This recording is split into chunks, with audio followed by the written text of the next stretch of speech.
Headlines tonight: robust savings or smoke and mirrors. Campaigners call it a tragic day as Norfolk County Council agrees £48 million of cuts.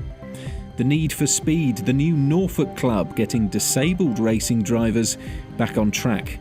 And in your Monday Sports Extra, we round up all the weekend's action, including another torrid away day for Norwich City.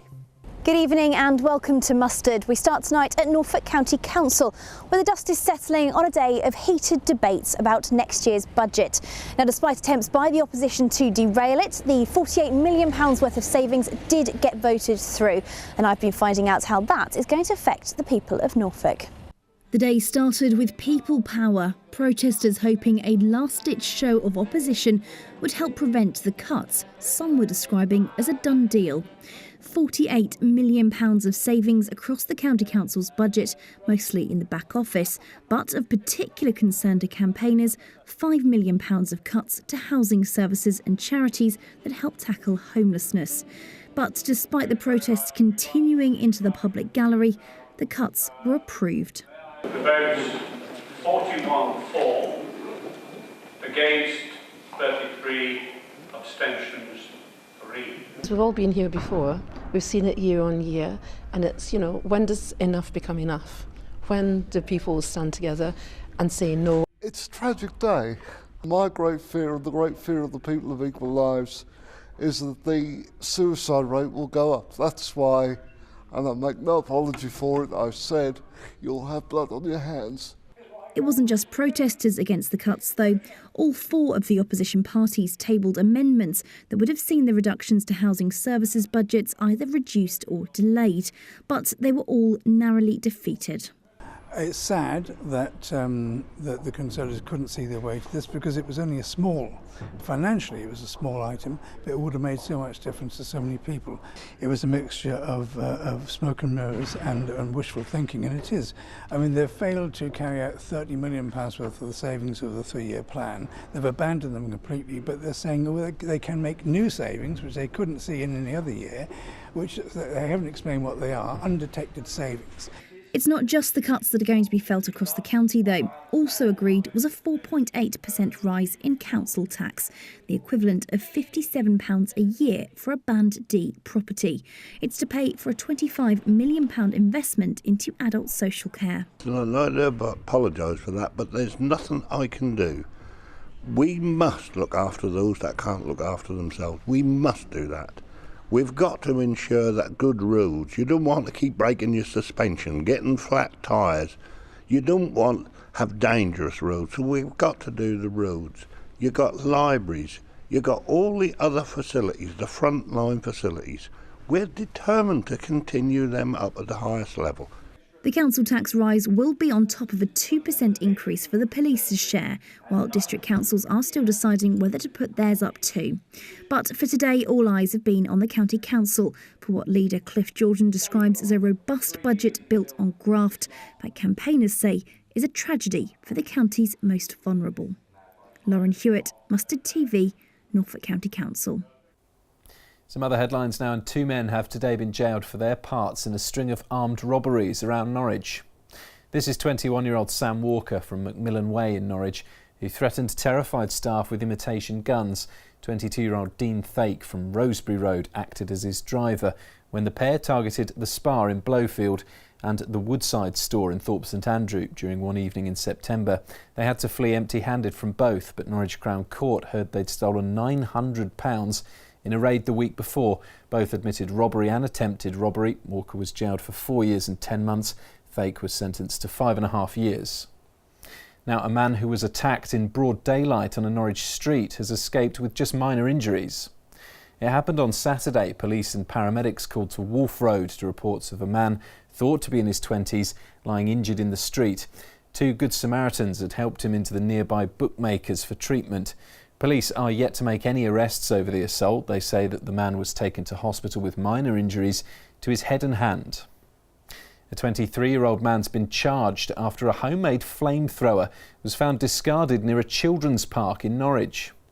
Norfolk Police have charged Kyle Maul from Arnold Miller Close in Norwich with possessing an offensive weapon.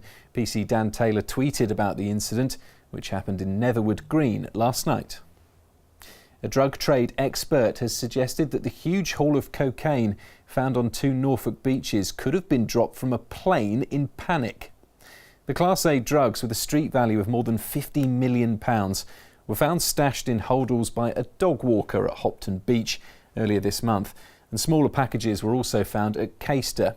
Now, author Rusty Young, who's written a bestseller on the war on drugs, has claimed the haul's most likely to have come from Colombia, and he says it may well have been thrown overboard from a container ship or even jettisoned from a plane. Police are finalising their plans for the East Anglian Derby at the weekend, and it might involve some extra road closures. Around 2,000 Ipswich fans are expected to travel to Carrow Road for the lunchtime kick-off on Sunday, and like in previous years, they'll be signposted to the stadium by officers. The normal roads will be closed, but some extra ones might be shut off as well for a short time to allow fans to walk safely to Carrow Road. Police say they'll focus on anyone whose behaviour could spoil a great day out.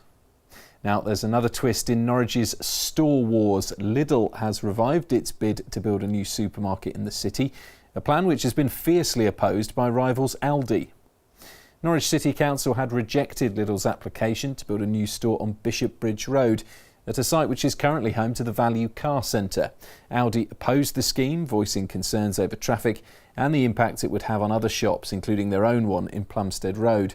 But now Lidl is appealing to the Planning Inspectorate and submitting fresh plans. They say the area would benefit from a new store, which would bring 40 jobs, and claim they've received 700 letters of support from the community. Next tonight, a new charity in Norfolk is giving disabled people the chance to feel the need for speed. Raceability has started the Disabled Racing Drivers Car Club, and today they hit the circuit at Snetterton. But that's the start of a much bigger dream, as Christina Brinkley reports. A track day in some spring-like sunshine at Snetterton.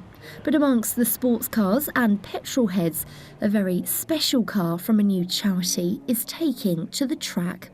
The Disabled Racing Drivers Car Club is the idea of Pat Ward, who thought he would have to give up his love of motorsport after getting septicemia a few years ago.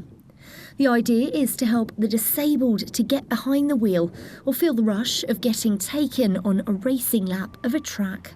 There isn't much of an entry level to go actually racing because lots of car teams haven't got the facility and don't really want disabled people, because it takes them a lot longer to get them fully fit to go racing. But with the charity, this is what we're trying to do, is get people who want that passion to go and learn, to go and have that experience, to go racing. This is what our charity is all about.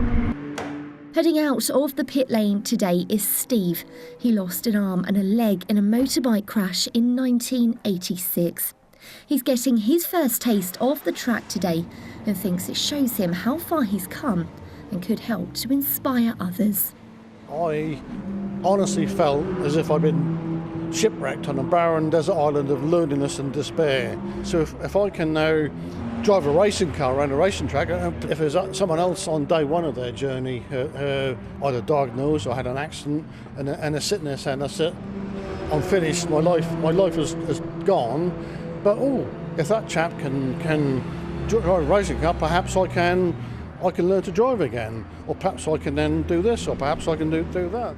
It's early days yet, but they are working with other charities like Equal Lives in Norfolk to help offer the opportunity to all kinds of people with all kinds of disabilities. And the hope is it will grow into something even bigger.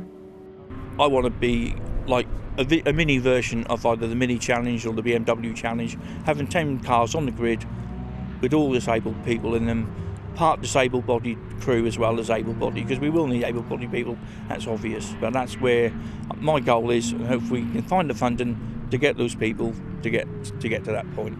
A big plan, but one giving a chance to a group of people who don't let anything stand in their way. Christina Brinkley, Mustard TV, Snetterton.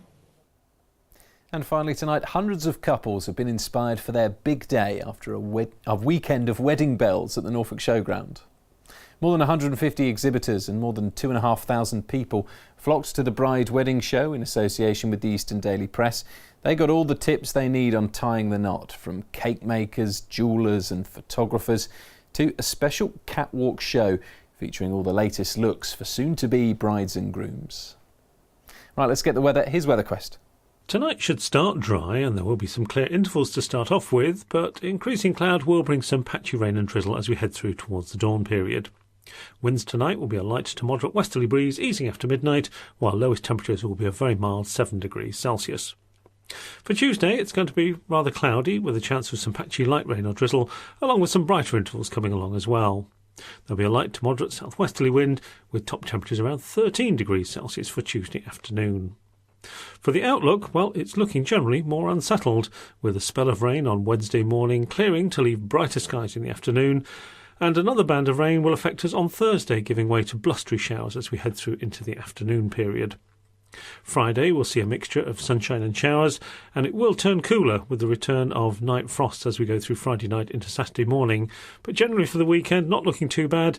I think we will have some rain around on Saturday, but it looks as though we'll see brighter skies returning by the time we get through to Sunday. Right, up next, it's your Monday Night Sports Extra, where Michael Bailey will be mulling over another gloomy away day for Norwich City. That and all the other local headlines are coming up next, so do stay with us.